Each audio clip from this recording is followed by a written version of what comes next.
Well well well well well well कहा जाता है कि इंडिया दुनिया में सॉफ्टवेयर इंजीनियर्स एक्सपोर्ट करने के लिए फेमस है। भारतीय सॉफ्टवेयर इंजीनियर्स की यूरोप, अमेरिका, ऑस्ट्रेलिया, चाइना या मिडिल ईस्ट हर जगह मांग है। लेकिन अब सवाल यह है कि जब इंडिया इतने ज़्यादा और इतने अच्छे सॉफ्टवेयर इंजीनियर्स प्रोड्यूस कर रहा है तो भारतीय सॉफ्टवेयर प्रोफेशनल्स ट्विटर क्यों नहीं बना सकते? Google, TikTok, Amazon, Meta, Windows, Opera, bitcoins कुछ भी नहीं। अमेरिका चले गए, यूरोप चले गए, लेकिन वहां जाकर भी आविष्कारक नहीं बन पाए। क्यों? आज इसी क्यों की जड़ें खोदेंगे। भारत को लोग आईटी सुपर पावर कहते हैं, लेकिन क्या हमें इस बात को लेकर चिंतित नहीं होना चाहिए कि भारत में डाउनलोड होने वाले 10 में से एक भी मोबाइल ऐप भारतीय नहीं है। दरअसल भारत की नई खोज न कर पाने की समस्या 1947 से शुरू नहीं हुई है। नहीं, इस मामले में हमारा चीन रेफरेंस पॉइंट है। भारत ने मानव जीवन को सरल और सहज बनाने के लिए कोई आधुनिक आविष्कार किया ही नहीं है। कैसे? इधर आओ, मैं बताता हूँ। यूरोप और पश्चिम दुनिया में बेशक पुनर्जागरण, वैज्ञानिक क्रांति और औद्योगिक क्रांति जैसी युगांतकारी घटनाएं हुई, लेकिन ये तमाम घटनाएं पूरे दक्षिण एशिया को बगैर छुए निकल गई। आप अपने घरों में टीवी, रेडियो से लेकर फोन तक सैकड़ों गैजेट्स यूज करते हैं, लेकिन इनमें से शायद ही कोई गैजेट होगा जिसका आविष्कार भारत में हुआ हो। ये तमाम चीजें वे चीजें हैं जिससे मानव का जीवन आसान होता है। इससे साबित होता है बात मोबाइल ऐप की नहीं है। बात यह कि हम आविष्कार करने वाला देश या समाज नहीं है। भारत की आविष्कार नहीं कर पाने की समस्या काल या स्थान की समस्याओं से परे है। इसलिए इसे सिर्फ आज की या किसी दल या सरकार की समस्या के रूप में देखने से बचना चाहिए।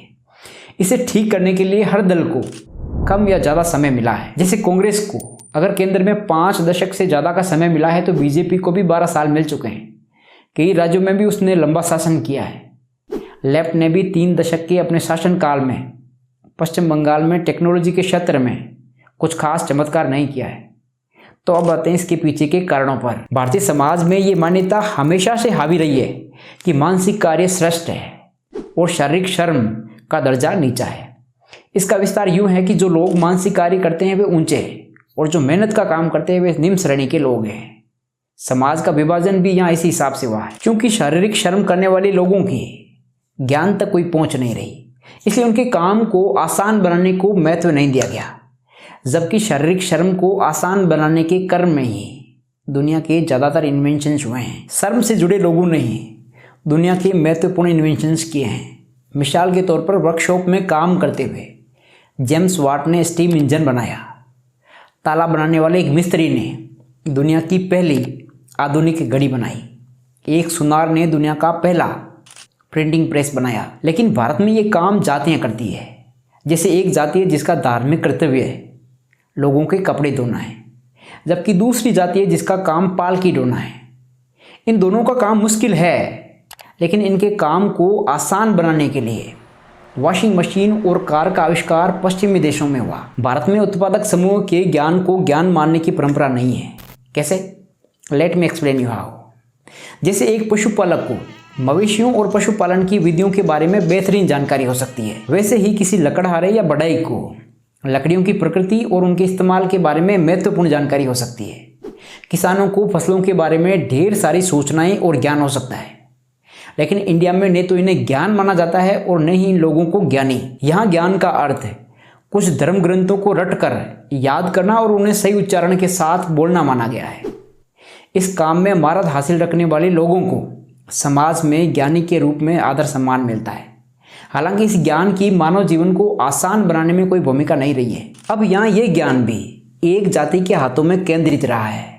प्रोफेसर कांसालैया शेफर्ड ने अपनी किताब पोस्ट हिंदू इंडिया में इस बात का वर्णन किया है कि कारीगर, किसान, पशुपालक जातियों और आदिवासियों ने किस तरह ज्ञान का सृजन किया। काम करने वालों को यहाँ सामाजिक व्यवस्था में नीचे का दर्जा दिया जाता है।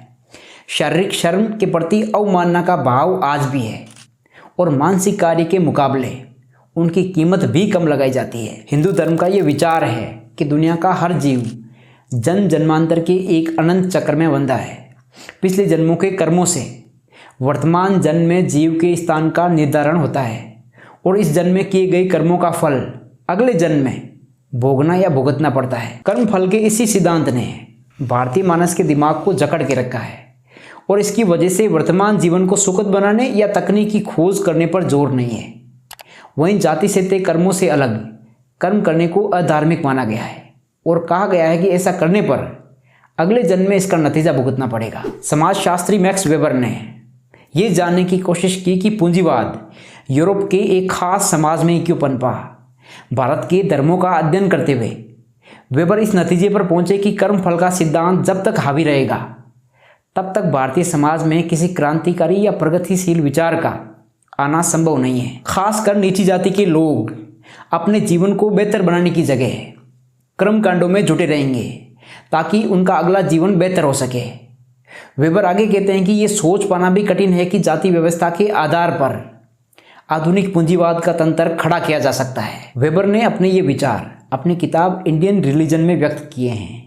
ये दिलचस्प है कि भारत में वेबर को समाजशास्त्र के पाठ्यक्रम में विस्तार से पढ़ाया जाता है, लेकिन उनकी किताब इंडियन रिलीजन के बारे में नहीं पढ़ाया जाता। पुराने दौर में उत्पादक जातियों को गुरुकुलों से दूर रखा जाता था और उन्हें न शिक्षा लेने का हक था और न शिक्षा देने का।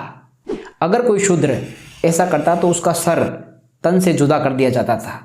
इसका एक उदाहरण वाल्मीकि रामायण में है, जहाँ खुद राम शंभु का सिर काट देते हैं। अब आज महत्वपूर्ण विश्वविद्यालयों और तकनीकी संस्थानों के शिक्षकों के पदों पर सवर्ण जातियों का जबरदस्त वर्चस्व है। जैसे इंडियन एक्सप्रेस ने आरटीआई से मिली जानकारी के आधार पर बताया कि सेंट्रल यूनिवर्सिटीज़ में 95.2% professors, 92.9% associate professors, 66% assistant professor general यानी अनरिजर्व कैटेगरी के हैं। अमेरिका की हार्वर्ड यूनिवर्सिटी में पढ़ा रही अजंता सुब्रमण्यम ने अपनी किताब कास्ट ऑफ मेरिट में बताया है कि आईआईटी मद्रास में किस तरह तमिल ब्राह्मणों का वर्चस्व कायम रहा है और इसे अमेरिका गए प्रवासियों ने किस तरीके से मजबूत किया है।